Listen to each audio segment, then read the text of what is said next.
believe. The problem is that many of times we have a hearing problem, we have a seeing problem, and as a result of the condition of our hearts, we're not able to get the blessing that God wants to give us. And therefore, we're going to begin with a word of prayer, and then we're going to jump right into the message, because my goal, by the grace of God, is to speak both to your mind and to your heart. And so as we prepare to receive the message at this time, if you're able to, I'd like to invite you that you can kneel with me as we approach the Lord in prayer. If you cannot kneel, then just bow your head to where you are. But let us go before the Lord together. Father in heaven, we are very grateful for the privilege to come together as brothers and sisters to study your words of truth. We know that truth always has the same effect. It makes people free. And that's our desire, because there are many things that hold us captive. There are many vices that we have become slaves to, and we want the freedom, but we don't sometimes know how to get it. I pray that you will make your words plain to our hearts today. I ask you to please forgive us of our sins.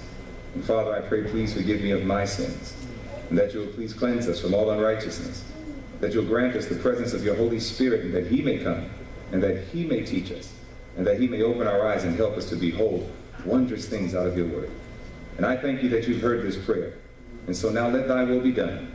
We ask in Jesus' name. Amen.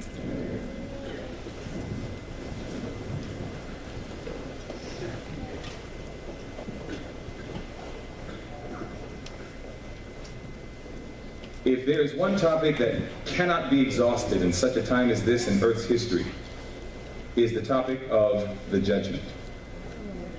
The reason why is because it is a period of time that started many, many years ago, but we are living in it right now, and we are soon to reach its close. And the same way in an earthly court system, whenever a judgment is made, it's a final decision. And as a result of that, if we're living in a time of judgment where final decisions are being made, and if it pertains to your life and to my life, I want to make sure that I get a good judgment. How about you? And therefore, it is because of this that we're going to have to dig through the Word of God. And the first thing I'm going to do is I want to speak to your intellect. I want to speak to your mind.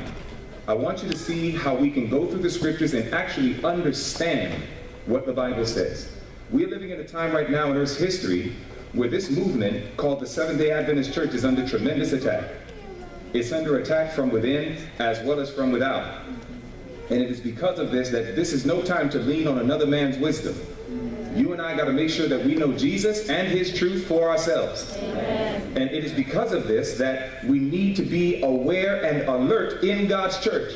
Now, from the outside, there's a tremendous work being done right now that says Seventh-day Adventists are a bunch of apostates to Bible truth. And one of the reasons for that is because we teach something called a pre-Advent judgment.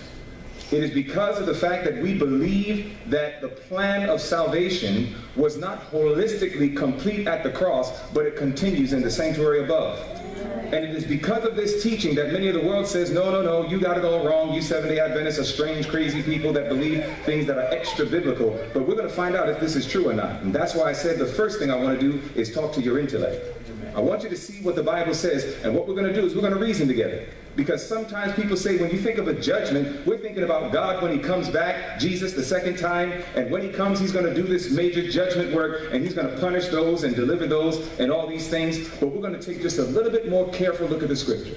And therefore I want to draw your attention to the screen as we consider these verses. There are three groups according to the Bible that fall under judgment. How many groups? There are three groups that fall under judgment according to the Bible. We're going to identify these groups from the Bible. So the first group I want you to see right here as we consider 1 Corinthians chapter 6 and verse 2. The Bible says in 1 Corinthians, the 6th chapter and the 2nd verse, as you can see, it says, do you not know that the saints shall judge who? The world. So it says the saints shall judge the world. And if the world shall be judged by you, are ye unworthy to judge the smallest matters? Therefore, we see according to the Bible that the first group that we have identified that's going to fall under judgment, they are termed what? They're termed the world. Now, if you carefully study the book of 1 John chapter 2, verses 15 and 16, you will see that the habits of the world is that they perform the lust of the flesh, the lust of the eyes, the pride of life. Things that we would call wicked or evil or sinful. So you can put another word for world, and you can put the wicked, if you wanted to put that there. If you wanted to say, well, what's another synonym to the term the world, you can put the wicked. So therefore, whenever we think of the first judgment here, the first judgment falls on the wicked or the world. Is that right? Yeah. All right, now let's look at it again. We're going to look at another verse, and that's 1 Corinthians 6 and verse 3. 1 Corinthians 6 and verse 3 says, know ye not that we shall judge who? Angels. So now we have a second group. Now how many groups did we say fall into judgment? 3. We said 3. How many have we identified? 2. The first group is called the world, or we can also call it the wicked. And then the second group are angels. Now these are certainly not holy angels. These are obviously bad angels. Why? Because notice what the Bible says. The Bible says in Revelation 20, verses 12 and 14. It says, and I saw the dead, small and great, stand before God, and the books were opened. And the dead were judged out of those things which were written in the books according to their works, and death and hell were cast into the lake of fire, and this is the second death. Now I wondered, who's going to go in this lake of fire? It's not just wicked people, because notice what the Bible says in Matthew the 25th chapter. It says, then shall he say also unto them on the left hand, depart from me, ye cursed, into everlasting fire, prepared for the devil and his angels. So we know that the angels that fall under judgment are definitely not holy angels. These are wicked angels or evil angels, because they were falling or suffering with their master, who is the devil. So thus far we see 2 groups that fall under judgment based on the Word of God. Is that right? But we said how many groups exist? 3. So we still don't know who group 3 is yet. But there is something that I want you to pay close attention to as we look at these verses here. Look again at Revelation 20. It says, and I saw the who? Dead, small and great, stand before God, and the books were opened, and the dead were judged out of those things which were written in the books according to their works, and death and hell were cast into the lake of fire. So the dead that is being referred to, that gets cast into the lake of fire, the angels that are also being referred to that are getting cast into the lake of fire, my question to you is, do you see what I see?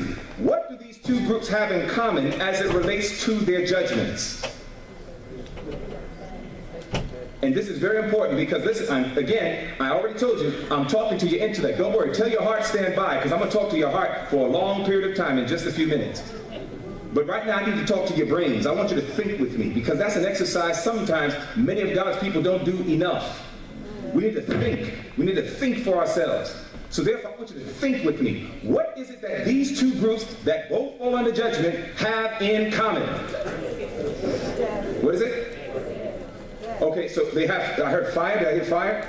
So they both go into the lake of fire. That's true. Anything else? They're obviously wicked. Okay, anything else? Yes, brother. They both partake of the second death or second resurrection. Okay, anything else? This group on my right is very active. What's happening on my left?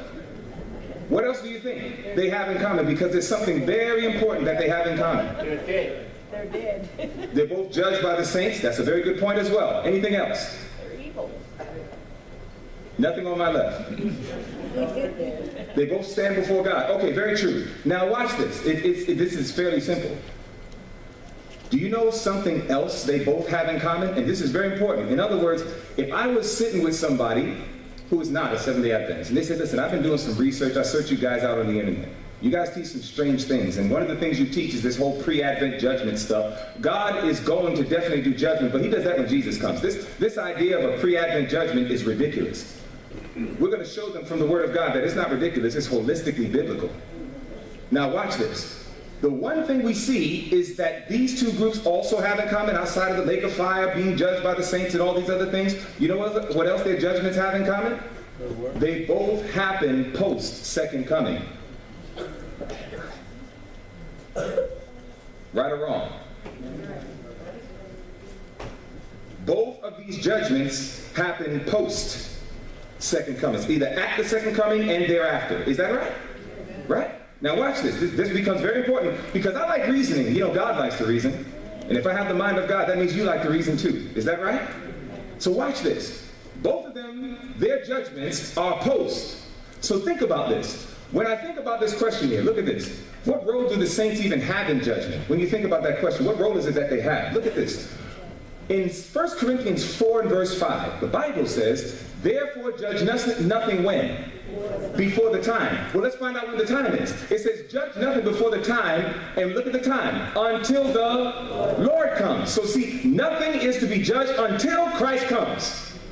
Because remember, the saints are going to judge the wicked, and they're going to judge the angels, but they can't do it until Christ comes. Make sense? So watch this. It says, therefore judge nothing before the time until the Lord comes, who both will bring to light the hidden things of darkness and will make manifest the counsels of the hearts, and then shall every man have praise of God. Now watch this. It gets even deeper. It says in 2 Corinthians 5:10, for we must all appear before the judgment seat of Christ, that everyone may receive the things done in his body. And it says, according to that he hath done, whether it be good or bad. And therefore I said, okay, so then in the judgment, the saints are going to be playing a role as it relates to the distribution of the deeds that were done in the body, the things that they deserve. I thought that was very solemn to me. You know why? Look at what inspiration says. It says, during the 1,000 years, from the book Heaven, page 119, it says, during the 1,000 years between the first and the second resurrection, the judgment of the wicked takes place. That's pretty clear, isn't it? I like clear. It says, the Apostle Paul points to this judgment as an event that follows the second advent. Judge nothing before the time until the Lord come, who both will bring to light the hidden things of darkness and will make manifest the counsels of the hearts. Then it goes on to say, Great Controversy, page 660 and 661, or the book Heaven, page 120, continuing. It says, it is at this time that as foretold by Paul, the saints shall judge the world.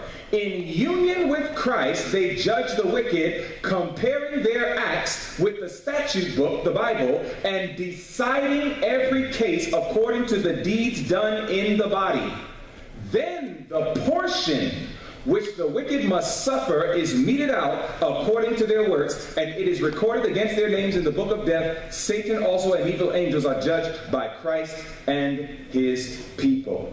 If you and I are counted amongst the saints that make it into the celestial joys of heaven, one of the roles we're going to play in the judgment is we are actually going to decide how much the wicked should suffer.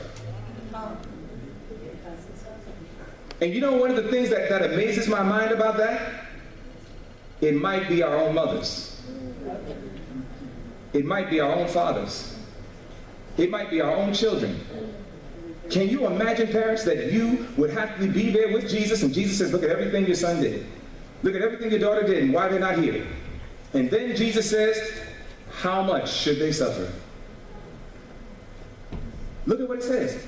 Comparing their acts with the statute book, the Bible, and deciding every case according to the deeds done in the body. Listen, they're not deciding if they're lost, they're already lost.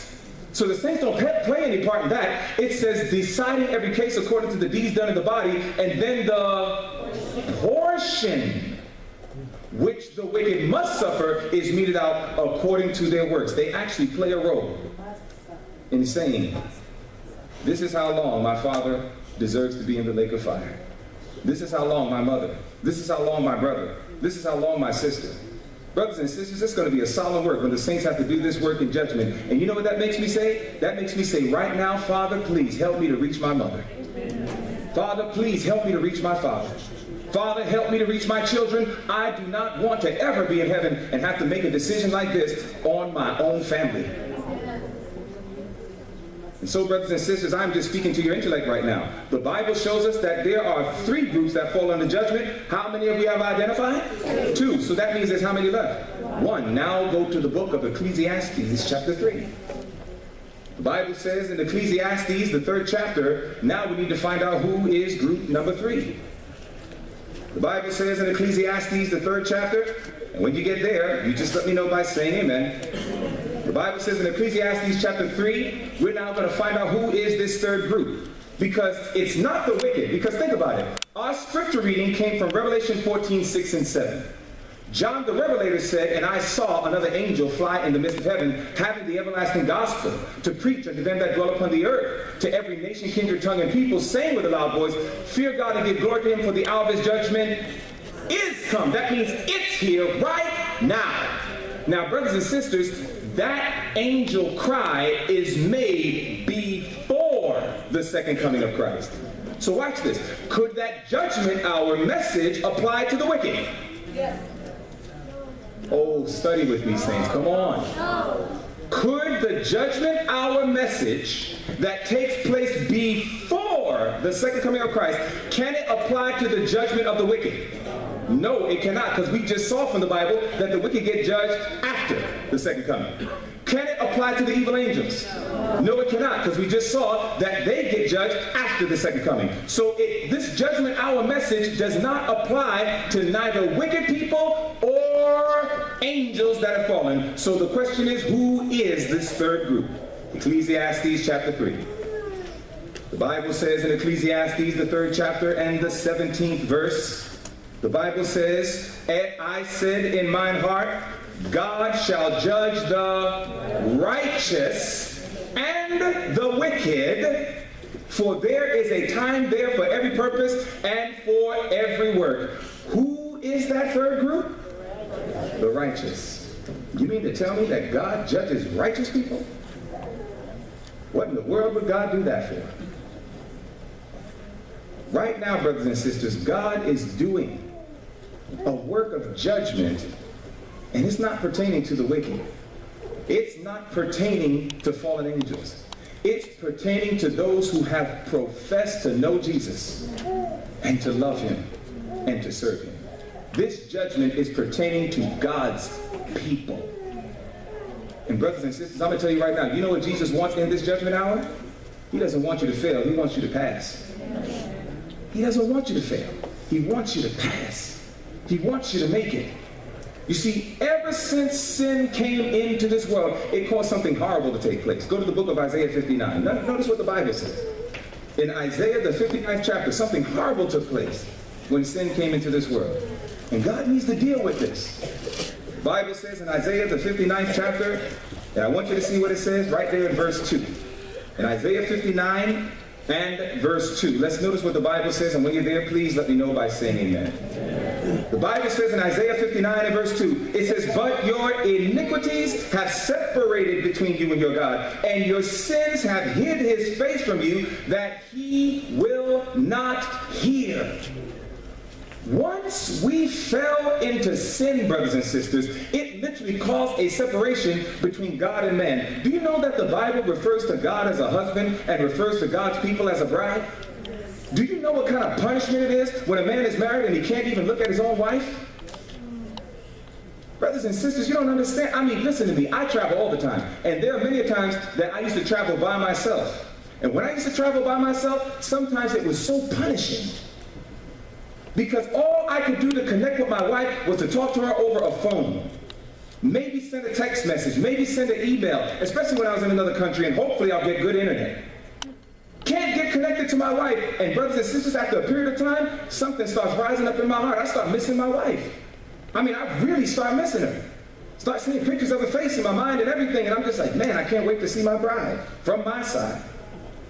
And here it is that when a man is separated from his wife for a period of time, that's why we made a sacrifice in our family. We said, that's it. We're not going around doing ministry where I'm just going to be leaving my wife and children behind. We're going to go together, or we just don't go. And I'm serious about that, because I see what Satan's trying to do to a lot of ministers and their families right now, tearing them apart, breaking them up, ministers preaching the gospel, winning souls, and at the end of the day, their own homes are broken. I said, I will not be part of that statistic by the grace of God. I will make my family a priority, and if you want me to come, you need my family to come too. And I'm serious about that, saints. And I'm dead serious about it. God, and it amazes my mind, because if I'm a human being and I can put this level of priority as it relates to me and my wife, how much more God? When he says, I want to see my wife again, and I don't want to talk to her through mediums. You see, again, I have to use a medium when I'm away. I got to use a cell phone. That's a medium. I got to use text messaging. That's a medium. I got to use email. That's a medium. My preference is to talk to my wife face to face. You understand? Brothers and sisters, you think God is satisfied with prayer only? Prayer is a medium. And that's why when we get to heaven, there's not going to be any prayer anymore, because it won't be needed, because now we see each other face to face. Like the hymn says, farewell, farewell, sweet hour of prayer. I look forward to that day. Face-to-face communion with Jesus. Oh my word. Brothers and sisters, you understand how sweet that's going to be? Amen. But Jesus says, but I can't save my people in sin. As long as sin is in their lives and in their hearts, Jesus says, I cannot look at them. Why? Because I'm a consuming fire. And one thing that the Bible shows consistently that God's consuming fire consumes is sin. So if sin is in your heart, and if sin is in my heart, and if Jesus were to come right now in his glory, his brightness would have to destroy sin wherever it's found. And if it's in our hearts, brothers and sisters, then guess what?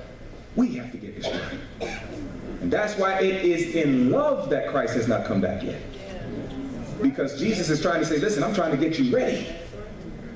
But the way that we can get ready is we have to understand what he's doing in that sanctuary as it relates to this judgment hour. Because notice what the Bible says in Leviticus, the 16th chapter. Go there with me. What is God ultimately trying to do and why? Leviticus, the 16th chapter. In Leviticus, the 16th chapter, I want you to see what the Bible says. And brothers and sisters, all of this is appetizer right now. We're about to get into some meat of the Word of God. This is right now just whetting your appetite. I just want you to get perspective as we prepare to deal with some serious heart issues. The Bible says in Leviticus, the 16th chapter, and when you're there, say amen. Amen. The Bible says in Leviticus 16, right there in verse 30, this is what God wants to accomplish as it relates to this sanctuary and judgment out message. The Bible says in Leviticus 16 and verse 30, it says, for on that day shall the priest make an atonement for you to cleanse you, that you may be clean from how much? From all your sin, the Bible says. From all of your sin before the Lord. You see, God wants to remove all of it, because when he can remove all of it, he has no problem having face-to-face communion with his bride. And that's why this judgment message is so important. Because there's a great work that God wants to do and a little bit of time in which to get it done. What does God want to get rid of? He wants to burn that thing out. He wants to burn it out of our hearts. But brothers and sisters, you and I need to understand what sin is. And I'm going to deviate from our typical Adventist verse, which is 1 John 3:4, and I'm now going to take you to a verse that sometimes we don't consider, which is James 4 and verse 17. Go there with me. This is what God wants to consume. This is what he wants to get out of us. James 4 and verse 17, and notice what the Bible says. James chapter 4 and verse 17. And when you're there, just let me know by saying amen. The Bible says in James 4 and verse 17, it says, therefore, to him that knoweth to do good, and doeth it not, to him it is sin. God wants to erase this thing from our hearts. You know, right now, and I've been training all throughout this week, and I've been talking about a lot of things that I know God's people have been familiar with, at least. But the problem is that it's amazing how we can be familiar with so much of God's truth, but then when you ask the question, are you doing it? We say, well, no. And brothers and sisters, you got to understand, there is nothing to boast about. There is nothing to brag about. There is nothing to feel good about knowing lots of truth that we are little practicing. Because the Bible says to him that knows to do good, and if they don't do it, the Bible says now that's a sin. And this is the reason why we have to take seriously when we read a quotation like this. You see, we're told in inspiration, it is not possible for us to drift into heaven. Nobody's just going to drift and suddenly end up there. It says no sluggard can never get there. It says if we do not strive to gain an entrance into the kingdom, if we do not seek earnestly to learn what constitutes its laws, we are not fitted for a part in it. Those who refuse to cooperate with God on earth would not cooperate with him in heaven. It would not be safe to take them to heaven. And as a result of this, we are told that there is more hope for publicans and sinners than for those who know the word of God but refuse to obey it. Christ Object Lessons, page 280. Brothers and sisters, we got to get to a point that we have to plead with Jesus. Father, help me to get to a point that every ray of light that I know to be right, help me to live up to that light. You know what a child of God really is? You know what perfection really is? It's an individual who lives up to every ray of light of what they know to be right.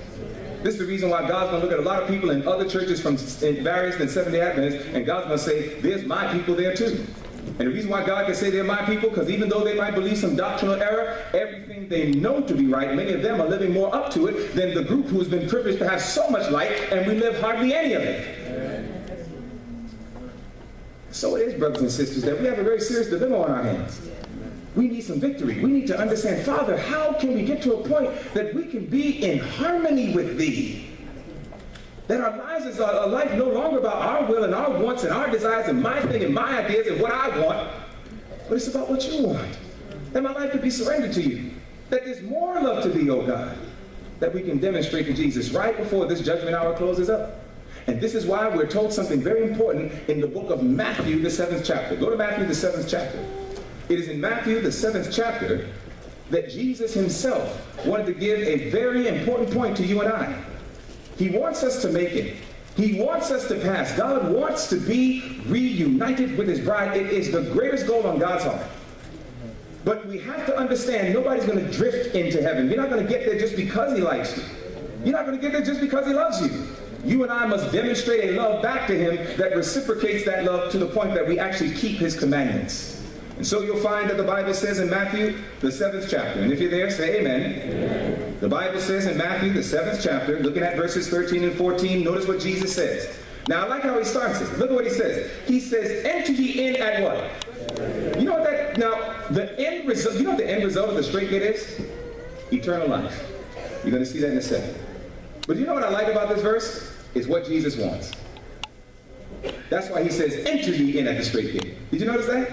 He's telling you and I to enter in there. Why? Because it's his heart's desire to be with you. That's the whole reason why he's saying enter in at the straight gate. I want to be with you. But now let's finish the verse. It says, enter ye in at the straight gate. It says, for wide is the gate, and broad is the way that leadeth unto destruction, and many there be which go in thereat. Because straight is the gate, and narrow is the way which leadeth unto life, and few there be that find it. Jesus wanted to make it clear, listen, this narrow road, this straight gate, it is not going to be an easy cakewalk. But he says, but that's the gate I want you to enter because that's the gate that leads to my heart. Jesus says, I want to be reunited with my people. Jesus says, I want you to be with me forever. But it's going to be a very straight walk, brothers and sisters, and there's something you need to know about this straight gate. And I want you to see what it says. We are told in inspiration. I want you to catch this very carefully now. We are told, watch this. We are told tests are placed all along the way from earth to heaven. So what's going to be a part of our life all the way through the rest of our life? Tests. It says tests are placed all along the way from earth to heaven. It is because of this that the road to heaven is called the narrow way. So now you understand why Jesus called it narrow. It's narrow because it's going to keep testing you and testing you and testing you. And just because you pass one test does not mean it's time to relax. That is so typical of human nature. Once we pass a test, we say, all right, I did good, I passed the test, let me eat, drink, and be merry. And the next thing you know, we end up falling right into the other pit. Don't ever forget that the devil is a great trapper. He will put a trap here, and a trap here. So here you are running from Satan, and then you dodge that one trap.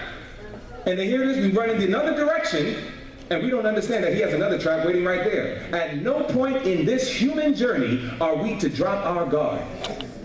Because tests are placed all along the way to the road from earth to heaven. It says it is because of this that the road to heaven is called the narrow way. Character must be tested. It says else there would be many spurious Christians who would keep up a fair semblance of religion until their inclinations, their desires to have their own way, their pride and ambition were crossed. It says when by the Lord's permission sharp what? Trials come to them, their lack of genuine religion, of the meekness and lowliness of Christ, shows them to be in need of the work of the Holy Spirit. Heavenly Places, page 266.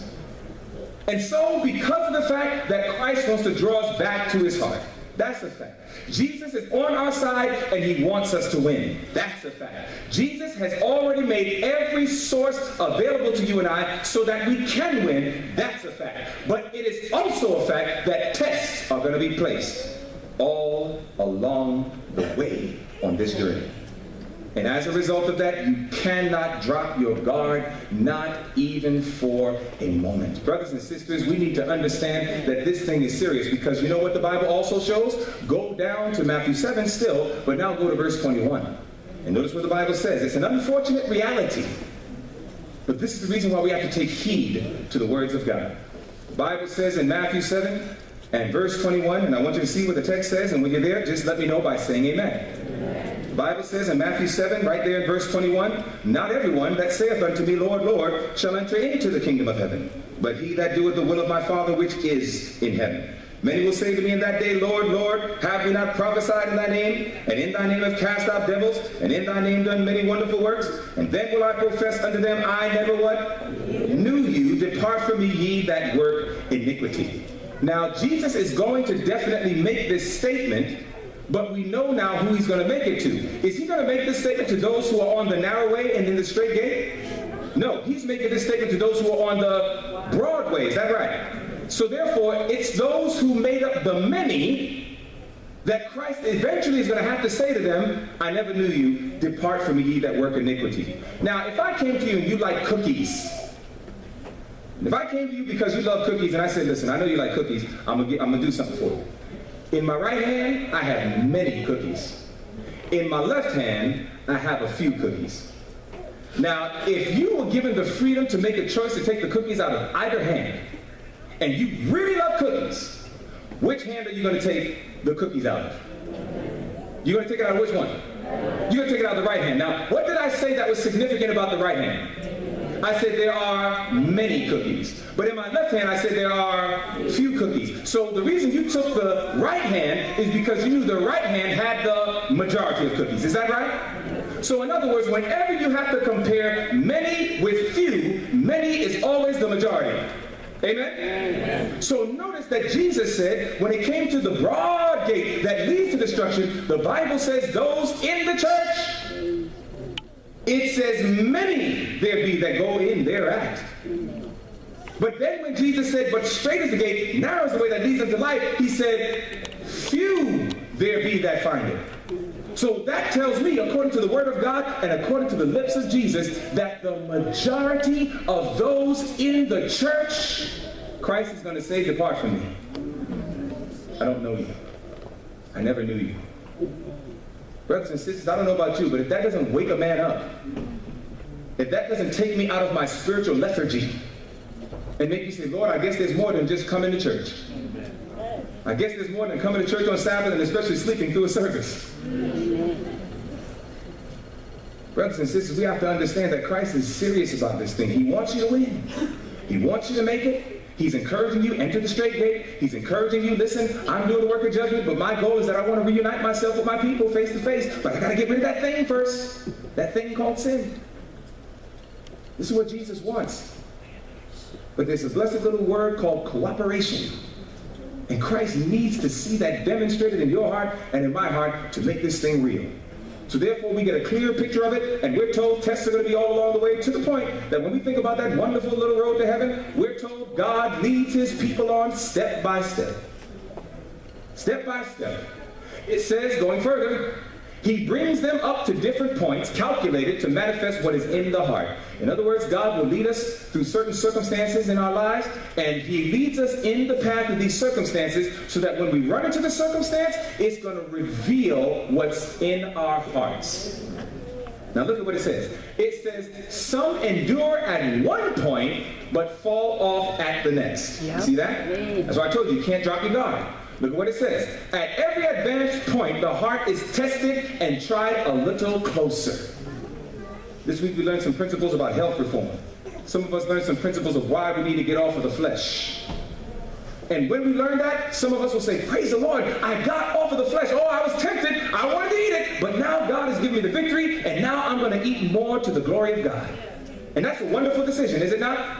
Amen. You need to encourage brethren when they do that. But nevertheless, God says, that's very good that you got off the flesh. God says, now I'm going to test you a little closer. Get off the sugar. You understand? And then one day you say, all right, God has given me victory. No more sugary foods. No more debilitating my system with all of these refined products. And God says, very good. Now get off the cheese. He's going to test you closer. And the same way we did it with diet is the same way we can do it with any area of life. Some of us may say, oh man, praise the Lord, I'm no longer mean to my wife. God has finally helped me to be a kind husband. God says, very good. Now I'm going to test you a little closer. Stop yelling at your children. You understand? It's always going to come. So even when you get one victory, praise the Lord, hold on to it, rejoice in it, but don't drop your guard. Because while one test comes and we'll overcome that one, God says, all right, I'm going to allow another test to test you a little closer. Why? Because God says, because I want to remove all sin from your heart. I don't want to leave you at 99.9% righteous, but 0.1% sin. Brothers and sisters, 0.1% cyanide will poison your whole cup of water. You understand? So God says, I can't even let 0.1% of sin remain in the heart of my people. God says, I want to cleanse my people from all sin. So notice what it says. It says, at every advanced point, the heart is tested and tried a little closer. If the professed people of God find their hearts opposed to this straight work, it should convince them that they have a work to do to overcome. If they would not be spewed out of the mouth of the Lord. Said the angel, God will bring his work closer and closer to test and prove everyone of his people. Some are willing to receive one point, but when God brings them to another testing point, they shrink from it and stand back because they find that it strikes directly at some cherished idol. This is so true. Some of us say, praise the Lord that I got over smoking. But then God says, now I want you to get rid of those R-rated movies. And then all of a sudden we say, oh, Lord, that's too close. You're taking away my entertainment. But God says, but I'm doing it because I love you. I'm trying to fit you. I'm trying to fit you so that when I come face to face, you don't have to be consumed. Why? Because I took away all those things. All I see is the reflection of my son in you. That's what Christ is trying to do, saints. So, notice, it says here they have opportunity to see what is in their hearts that shuts out Jesus. They prize something higher than the truth, and their hearts are not prepared to receive Jesus. Individuals are tested and proved the length of time to see if they will sacrifice their idols and heed the counsel of the true witness. If any will not be purified through obeying the truth and overcome their selfishness, their pride, and evil passions, the angels of God have the charge. They are joined to their idols. Let them alone. Brothers and sisters, please don't let God have to say that about any of us. Don't let God have to say they joined themselves to their idols. Leave them alone. They love their idols more than me. I don't want God to say that about you, and I certainly don't want God to say that about me. And therefore, it says, and they pass on to their work, leaving these with their sinful traits unsubdued to the control of evil angels. Those who come up to every point. How many points? Those who come up to every point and stand how many tests? Every test. And what? Overcome, be the price what it may, have heeded the counsel of the true witness, and they will receive the latter rain and thus be fitted for translation. Volume 1 of the Testimonies to the Church, page 187. This is what God wants for you, and he wants for me. Now, if there is a test that needs to be addressed, that affects every phase of human life, but it definitely affects those of us in the church, it is found in Matthew, the 13th chapter. Let's go to Matthew 13. In Matthew, the 13th chapter, we're going to find one of the key tests that comes to us as God's people, by which many a times we have failed, perhaps even miserably. The Bible says in Matthew 13, and I want you to notice what it says as we consider verse 24. In Matthew, the 13th chapter and the 24th verse, the Bible says this, and we'll take it from 24 to 30. Another parable put he forth unto them, saying, the kingdom of heaven is likened unto a man which sowed good seed in his field. But while men slept, his enemy came and sowed tares among the wheat, and went his way. But when the blade was sprung up and brought forth fruit, then appeared the tares also. And so the servants of the householder came and said unto him, Sir, didst not thou sow good seed in thy field? From whence then have the tares? And he said unto them, An enemy hath done this. The servant said unto him, Wilt thou then that we go and gather them up? But he said, Nay, lest while ye gather up the tares, ye root up also the wheat with them. Let both grow together until the harvest. And in the time of the harvest I will say to the reapers, Gather ye together first the tares, and bind them in bundles to burn them, but gather the wheat into my barn. And so we find that there's this parable, earthly story filled with heavenly meaning, upon which the Bible calls the parable of the wheat and the tares. And God makes it clear that both are going to exist together even up until harvest time. And this is actually going to take place in the church. So because of this, we know that the church is filled with both wheat and tares. Now, tares, if we were to really understand a tare, you know what a tare is this. That's a weed. The word tare, weeds choke the life out of the good plants. Weeds try to block the rays of the sun from coming to the good plants. Weeds will soak up all the water before it lets the good plants get it. So weeds are all about making sure it destroys the good plant.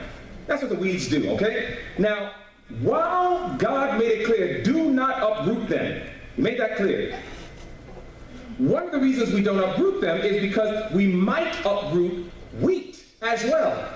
So that tells us that though tare-like behavior can be seen, it doesn't mean that a tare itself can be fully identified. Let me repeat that.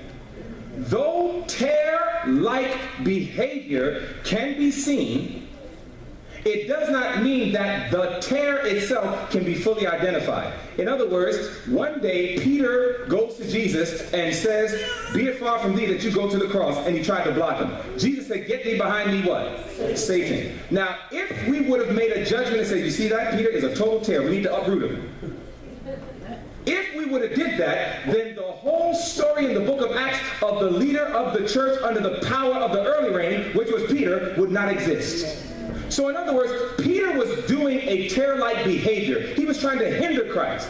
But at the end of the day, even though Peter appeared like a tare, ultimately he clearly demonstrated that he was one of God's wheat. Amen? Amen. So this is why tare-like behavior can be identified, but a tare, an individual in and of itself, we do not have the discernment to say you are a tare and that's it, you need to be uprooted. It is for this reason that Jesus says, let them both go together, and as time progresses and prophecy continues to unfold, it will be blazingly clear who's the wheat and who's the tare. So therefore he says, let them both grow until the day of harvest. Now watch this. I thought of it. What's one of the reasons why God allows tares or weeds to exist in his church? Well, there's several reasons, but there's one I want you to consider from a gardening principle. And anybody who does gardening knows this. How many of you do gardening? You do gardening or farming of some kind? All right, so many of you know what I'm talking about. Now watch this. One of the things that's true about weeds, you want to know something that's true about weeds? Now think about it. This is a weed. We know that they're synonymous to tares. But did you know something that's interesting? Weeds help us understand deficiencies in the soil. That's a true fact. In other words, when you see a certain weed grow, it lets you know that your soil needs more high calcium lime. When a certain weed grows, you know you need to put some more phosphate in the soil. When a certain weed grows, you know you need to probably put some more kelp meal or something to that effect to put some more nutrition because your soil is lacking in certain necessary nutrients. You understand? Now, the reason why that's important to me is because it helped me to understand another reason why God allows weeds, tares, to be in the church. You see, I want you to turn your Bibles to the book of Luke, the 8th chapter. In Luke, the 8th chapter, let's look at verses 12 and 15, and let's notice what the Bible says. The Bible says in Luke, the 8th chapter, verses 12 and 15. And when you get there, just say amen. The Bible says in Luke chapter 8, verse 12 and verse 15, notice what the Bible says. The Bible says in verse 12, "Those by the wayside are they that hear, then cometh the devil and taketh away the word out of their" what? "Hearts, lest they should believe and be saved." This is the parable of the sower, and the sower planted seeds. Now, when you in the natural world, when you plant seed, you plant it in what? Soil. But spiritually speaking, what is the soil being equated to in verse 12? The heart. Now watch this, verse 15. It says, "But that on the good ground are they which in an honest and good" what? "Heart, having heard the word, keep it and bring forth fruit with patience." And therefore we find, brothers and sisters, that God in parabolic language equates the human heart to soil. What's one of the purposes of weeds? Weeds exist to let us know the deficiencies in God's soil. So one of the reasons why God allows tares in the church is to help us understand deficiencies in our hearts.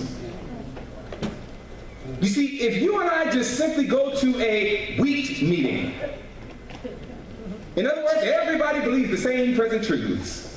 Everybody believes in victory over sin. Everybody believes that Jesus had the nature of Adam after the fall. Everybody believes that victory over sin is possible through the righteousness of Christ. Everybody believes the Sunday law crisis and every other deep truth that we believe. That which is probably what we would call a wheat meeting.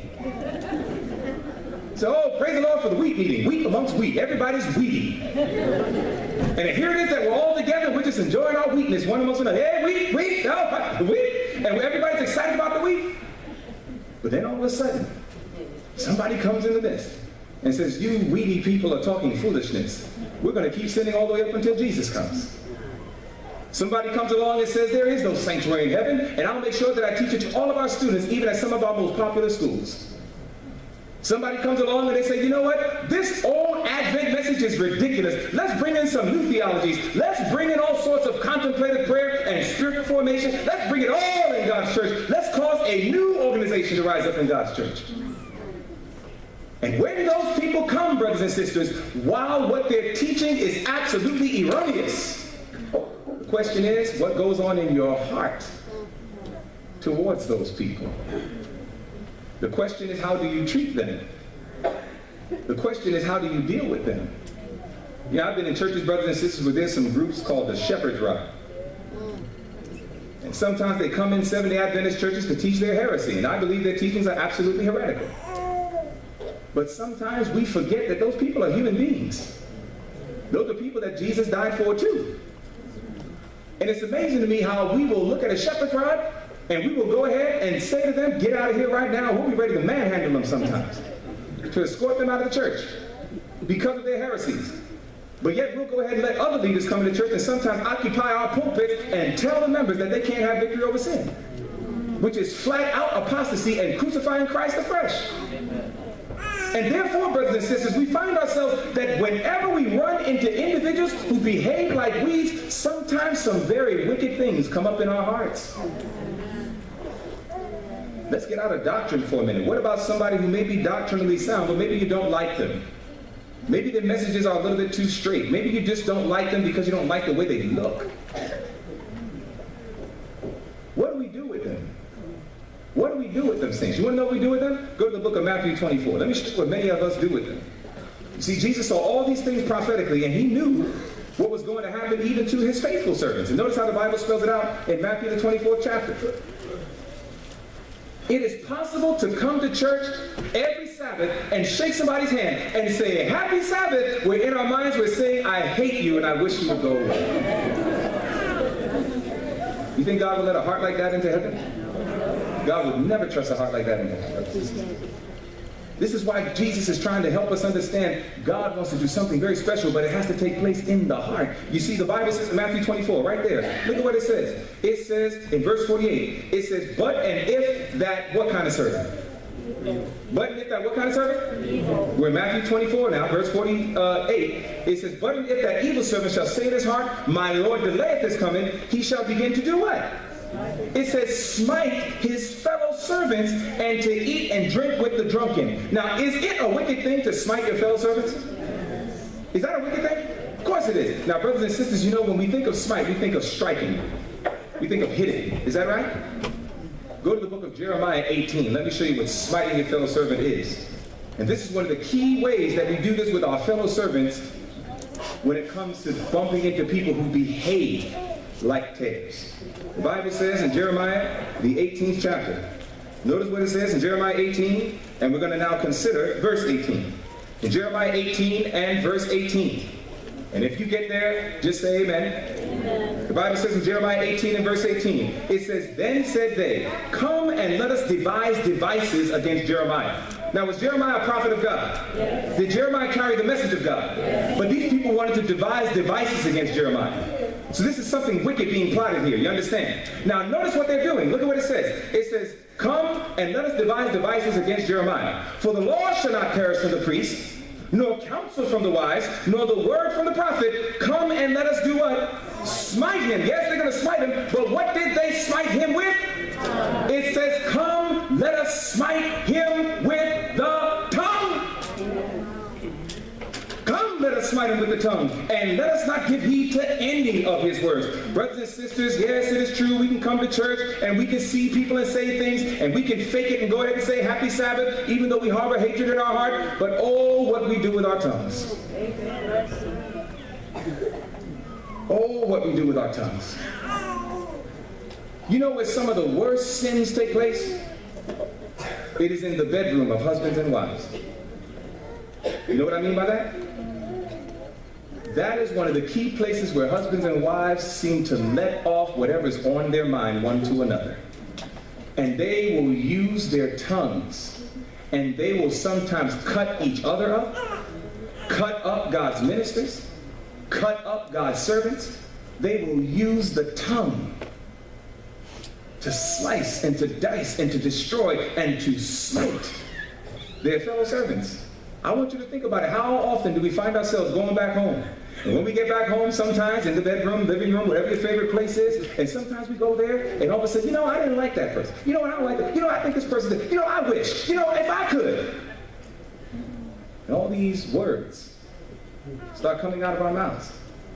Sometimes a husband and wife says, well, why don't you go share that with the brother? He's the brother. No, I don't want to say nothing to him. But they'll call their friends up. You know what I think about him? You know what I think about them? You know what I think about their ministry? You know what I think about them? We know how to use that thing called the tongue, brothers and sisters, to destroy people. And God says, you know what happened? God says, whatever comes out of the mouth is simply revealing the condition of the heart. And this is why God takes this seriously. Look at what the Bible says. You see in James 3 and verse 8, the Bible says, but the tongue can no man tame. It is an unruly evil, full of deadly poison. That's what the Bible says about our tongues. Unruly. Now, when you think of something that's unruly, it means it can't be ruled. And you know what? And listen, if we're willing to be honest in this room right now, do you know how many of us can testify this is true? Have you ever tried being positive and found yourself by default going negative? Sometimes you try to say something nice about somebody. All right, I'm not going to say anything bad. I'm going to just say something nice. You know, I think that person's a very nice person. But I wish they could just, and then all of a sudden, and it just starts coming out. Even worse, when we have these conversations, we're usually not having it amongst ourselves, are we? We're not talking in mirrors. We're usually talking to a friend. Sometimes we're talking to people that don't even know the person that we're talking about. In the eyes of God, God calls it evil surmisings. And we don't understand the ramifications of this because, look, it says, but the tongue can no man tame. It is an unruly evil full of deadly poison. Brothers and sisters, our words have greater impact than you and I will ever know. There are parents sometimes that look at their children and they say, you always do this. Do you understand the damage that you do to a child when you make it sound like they always do something? Because when you tell a child you always do this, the child says, then I guess I do nothing else, and then by default that means I'm this kind of child.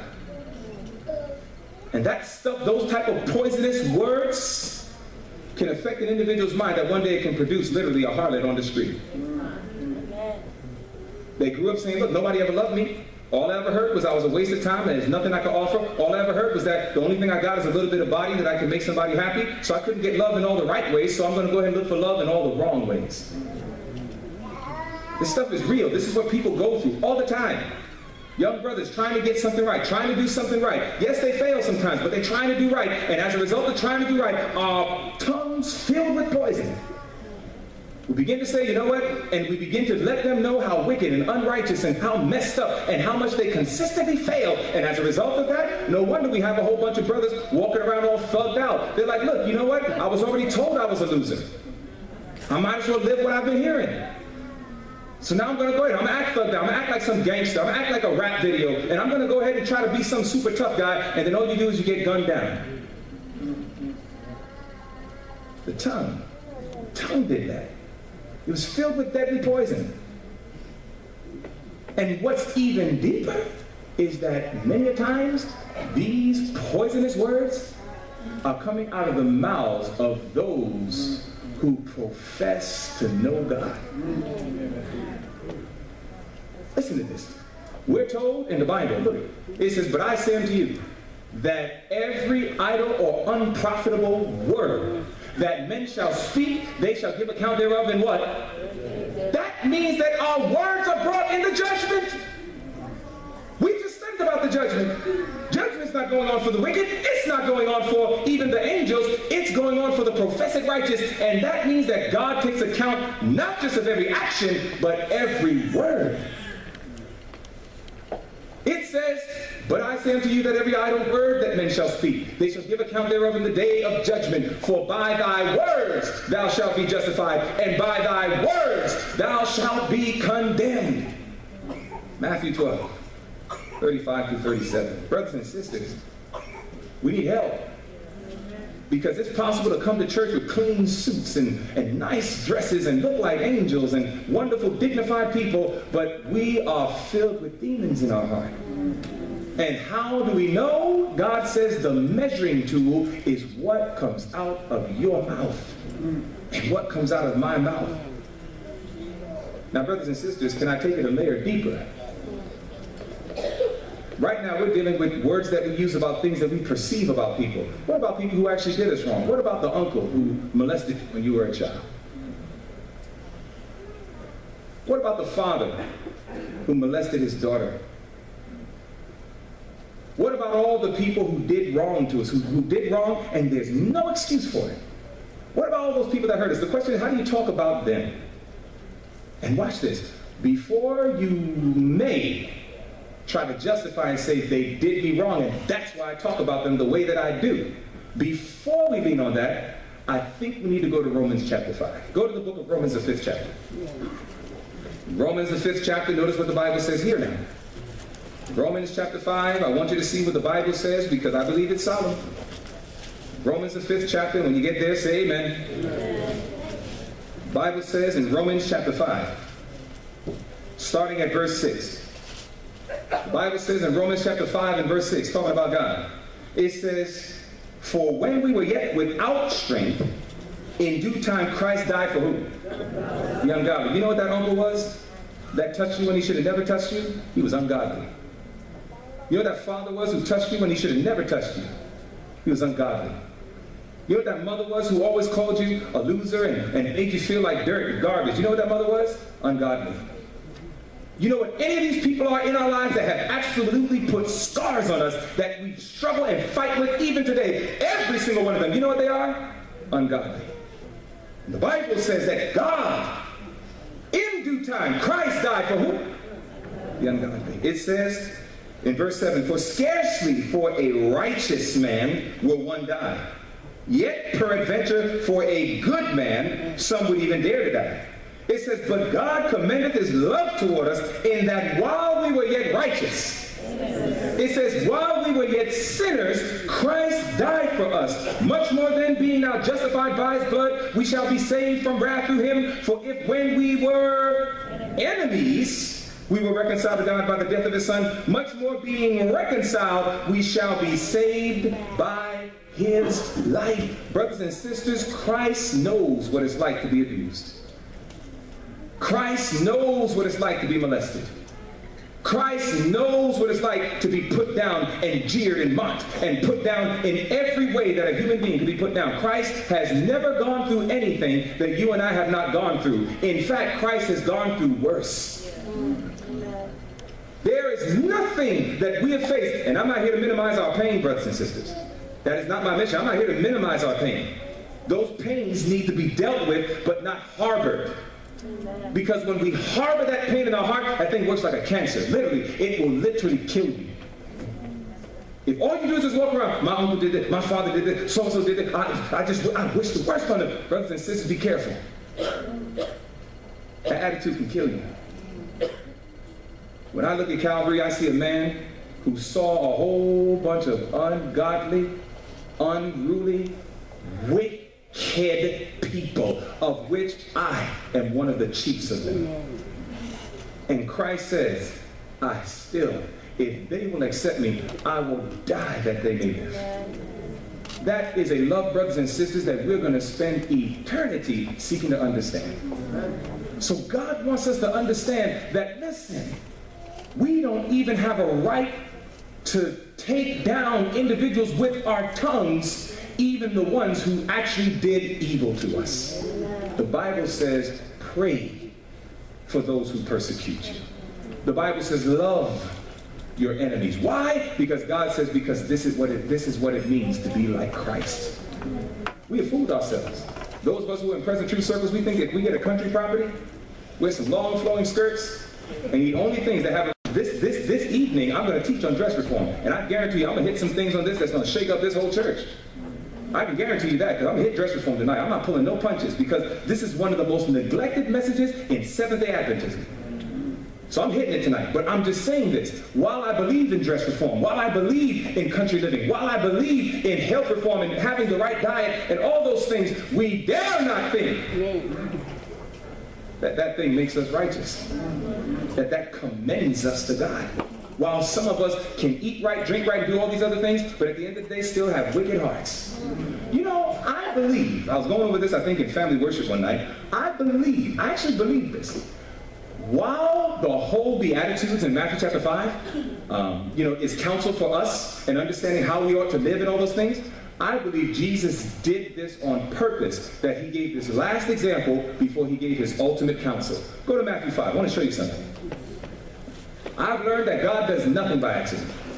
And I said, you know, it's funny that, I said, it's very interesting that God put this right there before he makes this point. You see, in Matthew 5:48, we know that the text tells us very clearly, be ye therefore perfect, even as your Father in heaven is perfect. Now that's a true counsel, and brothers and sisters, this can happen through Christ who strengthens us. So we can do this through Christ who strengthens us. But it was interesting, the verses right before it. The Bible says in Matthew chapter 5, notice what it says right there in Matthew 5 in verse 43. It says, ye have heard that it hath been said, thou shalt love thy neighbor and hate thine enemy. But I say unto you, do what? Love your enemies. Bless them that curse you. Do good to them that hate you. And pray for them which despitefully use you and persecute you. Why? That ye may be the children of your Father which is in heaven. For he maketh his sun to rise on the evil and on the good, and sendeth rain on the just and on the unjust. For if ye love them which love you, what reward have ye? Do not even the publicans the same? And if ye salute your brethren only, what do ye more than others? Do not even the publicans so? Be ye therefore perfect, even as your Father in heaven is perfect. You know, brothers and sisters, it's easier to eat a nut loaf than it is to show love to your enemy. You understand what I'm saying to you? It's easier. There will be no speakers of evil. If anyone speaks evil in your presence, check him. Man, I love the spirit of prophecy, brothers and sisters. I'm serious. I'm telling you, Sister White was filled with the Holy Ghost. I believe. She says, if any man or anyone speaks evil in your presence, check him. Check him. It says, refuse to hear him. Though his manner be ever so what? Soft, and his accents mild. You ever seen somebody do that? They'll do it nicely. They'll say, you know, I don't really like him. I find that often, you know, he just seems to always do the, you know, they talk real soft, mild. Yeah, I know we shouldn't judge people, but, you know, I just feel like he's a... Check him. You understand, saints? Check him. Checking him is not telling him off. You do understand? It's not telling him off saying, look, let me tell you something. Because now all we're doing is rendering evil for you. Checking is saying, listen, can I give you a real practical example of checking him? Oh, I will. Damn, who did this? Can I give you a practical example of checking him? Somebody comes to you and says, you know that brother, I found out that, you know, he was kind of doing some stuff and everything. Wait a minute. I know you're about to share something with me about brother so-and-so. Matthew 18, verses 15 through 18 says that anytime we have an ought, that the first person we should go to about it is the individual. Have you done that already? Amen. Have you done that already? Well, no. Then listen, I can't listen to anything further you say. If I do that, I become a participant in your sin. Can't do that. Can't do that. Why don't you go, seriously, why don't you go talk to the brother? Maybe there's some misunderstandings that could easily be solved if you just go talk to your brother. That's an example of checking him. Refuse to hear it. So when you read the quote and it says, if anyone speaks evil in your presence, check him, refuse to hear him, though his manner be ever so soft and his accents mild, it doesn't mean that you go, ah, and just walk away. It doesn't mean that you're just being rude. Because 1 Corinthians 14:26 says, let all things be done for edifying. So when even I rebuke you, I'm rebuking you to try to pull you back to Jesus. So that's the reason why I'm going to have to say, wait. According to Matthew 18, and I love the answer. He that hath what? Clean hands. And what else? A pure heart. Who hath not lifted up his soul unto vanity, nor sworn deceitfully. Christ says, listen, you know why I want to cleanse you so bad? Because that's the only people that's going to be able to be with me in my holy hill. That's the only people that's going to be able to be with me in my holy place. God says only those who will let me clean their hands and purify their hearts. And that's why the great work of God in that sanctuary above is to give us victory over all sins, even the sins that take place from the mouth because of a corrupt heart. And sometimes we say, oh Lord, how can this get done? And I just leave you with this beautiful quote. No outward observances can take the place of simple faith and entire renunciation of self. But no man can empty himself of self. We can only consent for Christ to accomplish the work. Do you believe that? So in other words, you can't purify your heart, but God can. You can't overcome self, but God can. And therefore, it is when we understand this that we're told, then the language of the soul will be, Lord, take my heart, for I cannot give it. It is thy property. Amen. Keep it pure, for I cannot keep it for thee. And save me in spite of myself, my weak, unchristlike self. Mold me, fashion me, and raise me to a holy atmosphere where the rich currents of thy love can flow through my soul. Cry out unto God, brothers and sisters. Don't try to give God your heart. You can't. We just read it from inspiration. Lord, take my heart because I cannot give it. Can't give God your heart. When I read John 1:29, it never said, behold the Lamb of God that receiveth the sin of the world. Is that what the text says? Behold the Lamb of God that taketh away the sin of the world. But before Jesus can take away that sin, Jesus is a gentleman. He knocks and says, will you let me do it? That's what Revelation says, doesn't it? Behold, I stand at the door of your heart and I'm knocking. Let me in. So if you're in here today and you're saying, look, I don't like Jesus, I don't like religion, I don't like any of this stuff. I'm worldly to the core. I got a foul tongue and a foul mouth and a foul attitude, and I realize that, and that's just who I am. I was listening to a documentary of a hip-hop artist, because you know I'm from hip-hop, I'm from that culture, know it very well. And one of the biggest lies that's taught in hip-hop is just be yourself, just do you, just be who you are, son. And we say, oh, just be who you are. And we say, yeah, and this is who I am. I'm cursed, I swear, I fornicate, I do what I want, when I want, how I want. That's who I am. And God says, that's the reason why you need me. That's the reason why you need me. Because if you stay who you are, that means that sin is going to stay in your heart. And when Christ comes and it's too late and you find out, oh man, all this stuff the church has been preaching, all these things that Christians have been preaching, it's real. They're going to be crying out at that time, oh, give me your oil. They're going to say, too late. Too late. I can't transfer character. Too late. And Christ is going to come and burst through those clouds. And it was his hope that he would save us. The majority, because they refused to let God take their hearts so he can purify it so that their words could be pure. They'll be lost. It's a tragedy, brothers and sisters. An absolute tragedy. My hope and my prayer is that nobody in this room under the sound of my voice has to fall under that condition. You don't have to. And therefore, my appeal is very simple. And my appeal is from the pastor to the pew, because Satan has infected all of us with this. Brothers and sisters, I've said so many wicked things about so many people in the name of righteousness. And I've had to apologize to God, and I've had to apologize to individuals. So I mean, I know what I'm talking about when I gave this message to you today. That tongue is an unruly evil, filled with deadly poison. You've got to ask God to help you overcome that tongue, but the only way it can truly happen is we have to overcome the wicked heart.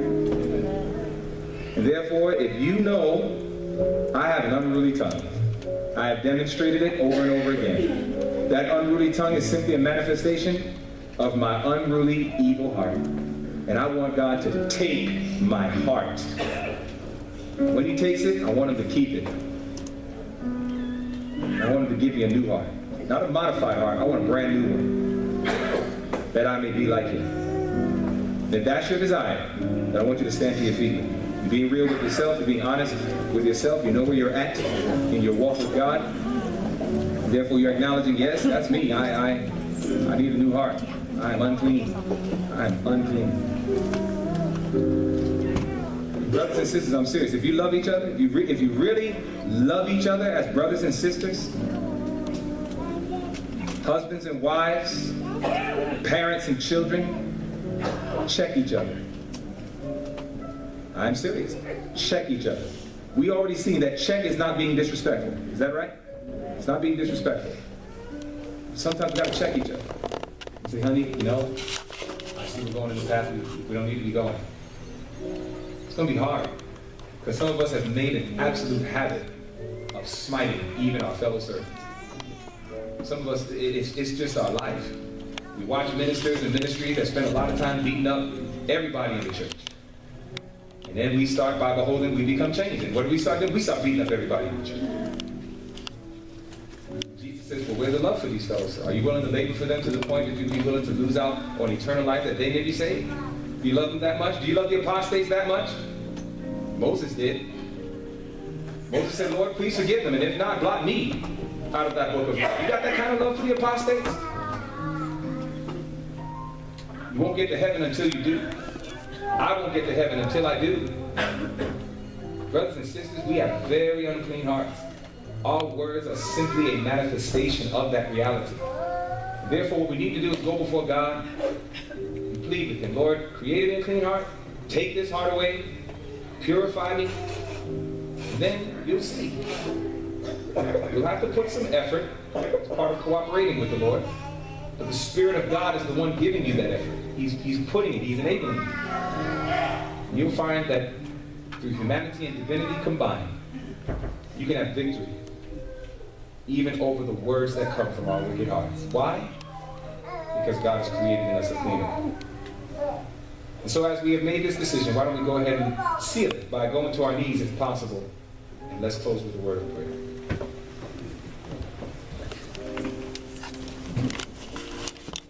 Father in heaven, there is no way that we can change our hearts. We can modify our words.